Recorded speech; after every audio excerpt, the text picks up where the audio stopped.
Dito po pala sila kasama. May namat mayaman na. Tamo, oh. Ano po bang binili yan? Django dos. Django dos. Ayun, sili pong panigang, ano? Ayan po. Ano po natin kung paano po nilalagay binili. Hindi na ba inaano yan? Basta nilalagay na lang tita. Tinutusok pa. Ha? Tinutusok pa. Ah, tinutusok pa po ba yan? Ano pala? Ayun po yan.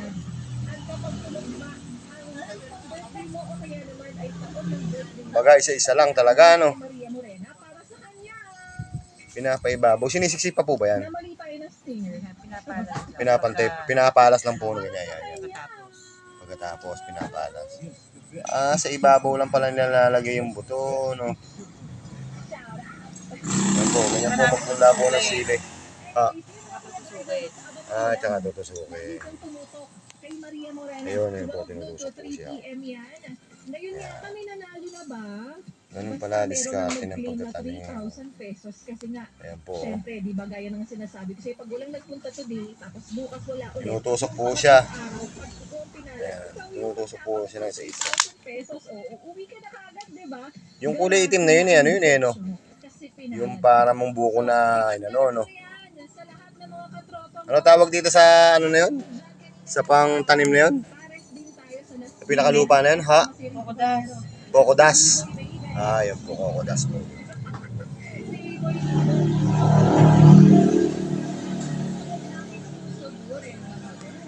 Yan po yung mga taniman po ng sili.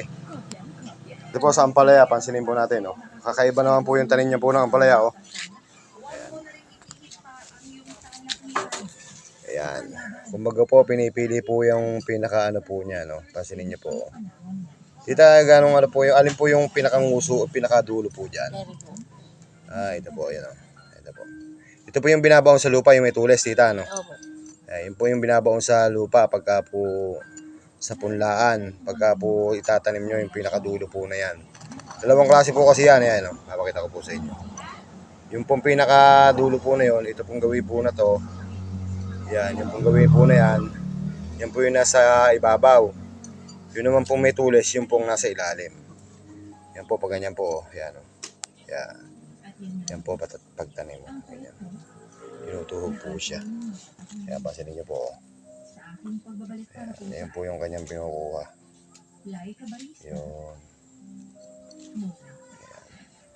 Pero ngayon, siyempre, bes, ituloy muna natin ang pakisimula mo para linaw. Ayan, ganyan po pagtatanim po ng pagpupunda po ng mampalaya.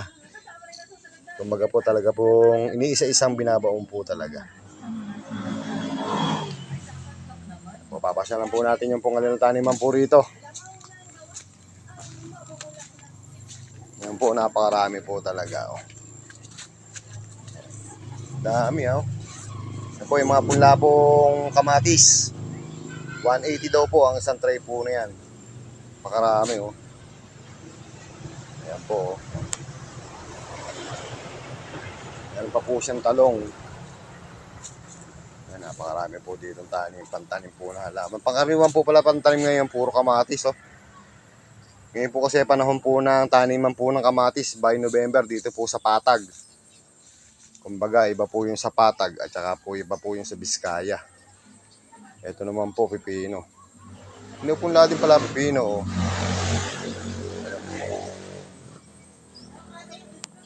Ano, kailan ko babalikan yung punla?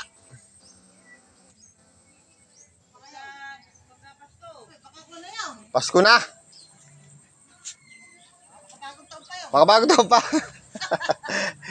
Ilang araw ba yun? Di ba, ano lang yun? 25 days lang. Ha? Yeah, papula. Hindi ba, 25 days lang naman pula? O 20 lang? Ah, hanggang 25 days. Isang buwan. Pagka yung usbungang, pagka siling demonyo. Ah, pagka daw po siling dahuna na siling demonyo, inaabot daw po ng isang buwan talaga. Nagpapapunla po kasi ko rito at magtatanim po tayo ng siling dahunan. Yun po kasi ang napakamahal po ngayon. Halos po inaabot po ng 200 po ang 1 kilo ng siling dahunan. Kaya po nagpapapunla po tayo.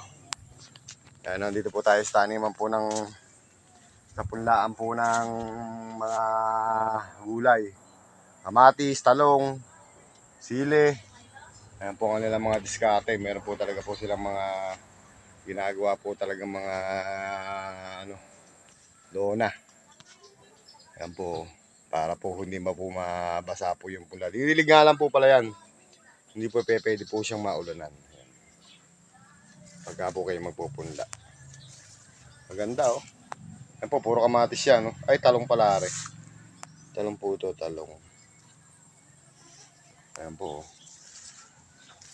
Napakarami po rito.